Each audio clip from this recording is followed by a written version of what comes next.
In today's video, I'm going to show you how to navigate Zoho Mail like a pro using keyboard shortcuts so you can manage your emails faster and more efficiently. Start by logging in to Zoho Mail at mail.zoho.com with your account credentials.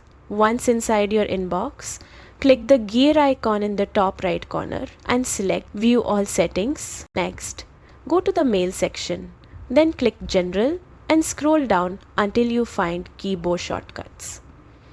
Toggle the switch to enable keyboard shortcuts and click Update to save your settings. If it's already enabled, you're ready to dive in. With keyboard shortcuts activated, you can now navigate your inbox without touching your mouse. To see a full list of all available hotkeys, press Shift plus question mark. This will bring up a handy guide showing every shortcut from composing new emails to archiving messages so you can boost your productivity instantly. And that's it. By enabling hotkeys and familiarizing yourself with these shortcuts, you'll be able to handle emails faster and more efficiently than ever before. But if this guide helped, like, subscribe, and hit the notification bell for more Zoho Mail tips and tutorials.